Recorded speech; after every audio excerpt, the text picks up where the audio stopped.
After Ender Lilies exited early access in June of 2021 and promptly captured my heart, I've been eagerly anticipating Ender Magnolia Bloom in the Mist.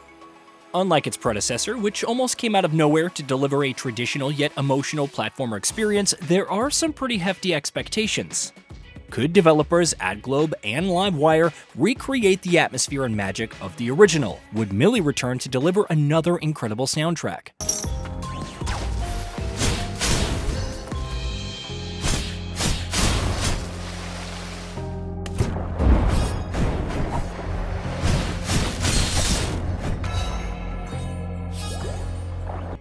The answer, unsurprisingly for those who bought into early access last year, is yes to both. Ender Magnolia Bloom in the Mist doesn't stray far away from the original design model, and its narrative beats will be appreciated much more by those who played Ender Lilies. Nevertheless, it's a finely honed platformer experience, presenting yet another somber tale of a fallen world. Like its predecessor, the story begins with its protagonist, Lilac, awakening in a laboratory with almost no memories. Teaming up with the also mysterious homunculus, Nola, the duo set out through the Land of Fumes to find out who they are. It's easier than done due to the various homunculi who have become mutated by the toxic fumes emanating from the land's depths.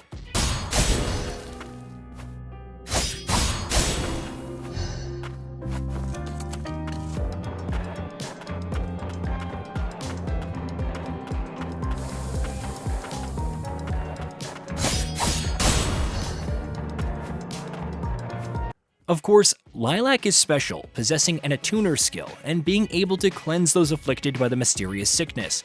She doesn't attack directly, instead harnessing the powers of various homunculi to fight in her stead. Though she starts with Nola, it isn't long before other homunculi join the fray, like Leto, a test subject with a powerful elemental arm, Yulvin, a gunslinging product of animal fusion who's close to the happy-go-lucky Levi, the shackled beast who relies on brute strength, and more. They quickly become a motley crew of sorts, exchanging pleasantries and digs at rest spots when they're not coming to terms with their own horrific pasts. Thematically, Ender Magnolia offers some familiar ones: greed, discrimination, classism, hubris. However, the overall direction is compelling as you gather notes and unravel the connections between them: Houses, Frost and Milius, Lilac, and more. The pacing is strong throughout. The story doesn't get long-winded with its dialogue exchanges. Furthermore, the memories of various homunculi hit the right emotional notes while progressing the story. Other characters add some additional layers to the goings-on, assisting Lilac when necessary, though it feels like some could be fleshed out a bit more.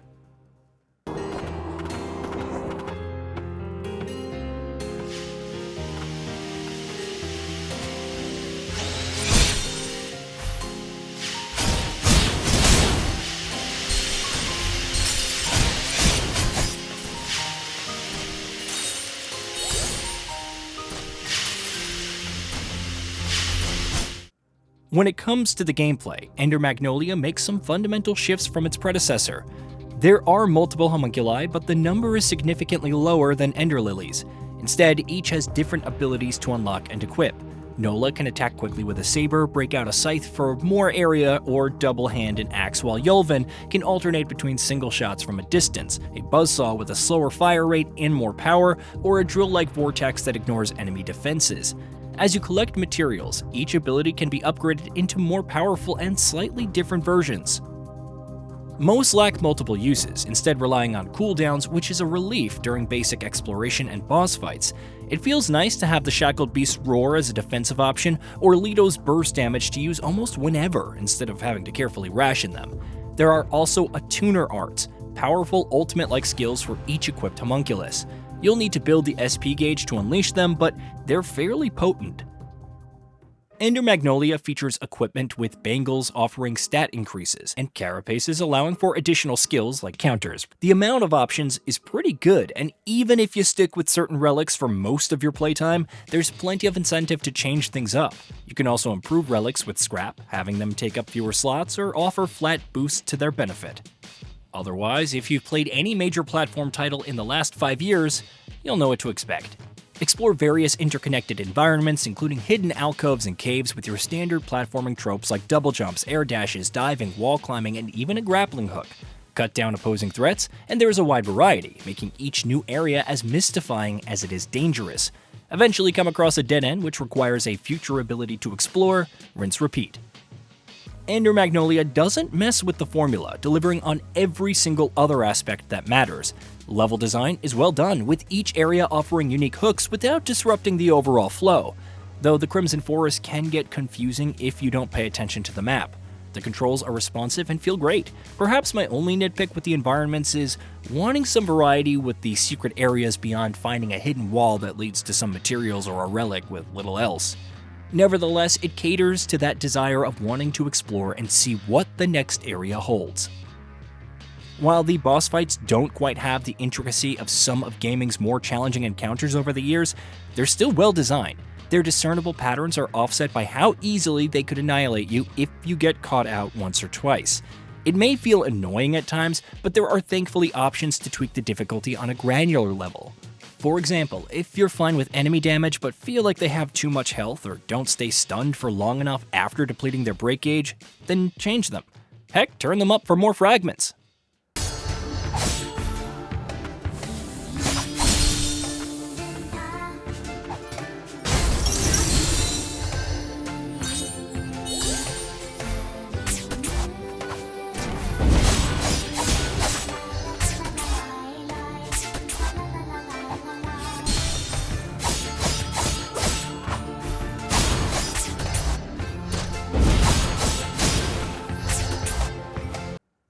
Despite some occasionally rough subject matter, the journey through the Land of Fumes is a stunning one. If Ender Lilies deserves attention for its ruined beauty aesthetic, then Ender Magnolia one-ups it in pretty much every way. The steampunk aesthetic characterized by ever-present fumes and architecture that calls old London to mind is gorgeous. Each area feels perfect in its tone and color palette, whether you're venturing through the dingy subterranean waterway or basking in the fantasy-leaning Crimson Forest. The mix of 2D and 3D in places is also great, like when admiring the water in places without feeling overdone. All of this is further aided by Melee soundtrack. The harrowing tones of the subterranean testing site, the calming ethereal vocals of Old City, even the battle music, like the Shackled Beast with its fast-paced piano keys and guitar riffs, is simply outstanding. It fits with the series' overall vibe and atmosphere, yet feels completely suited to Magnolia's setting. The attention to detail, with separate versions of tracks for the respites, is just a cherry on top of some truly stellar work.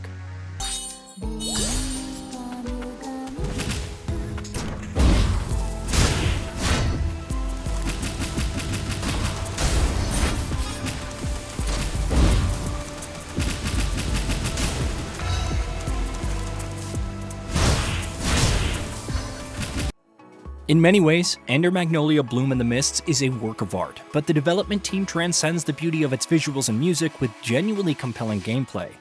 It's a bigger adventure for sure, yet never plods nor feels padded out. Fans of Ender Lilies are doubtlessly already on board, but if you were waiting for the full version to see if it delivers, rest assured. As for platformer fans who haven't played the original, I would still recommend starting with that first, if only to appreciate the lore and references. Either way, this is an arresting experience backed by excellent platforming and combat, which comfortably scratches that exploration itch. Hey, did you know that we at GamingBolt upload new videos every day? Stick around, drop a like, subscribe, and hit that bell. And let us know what kind of content you'd like to see in the future with a comment below.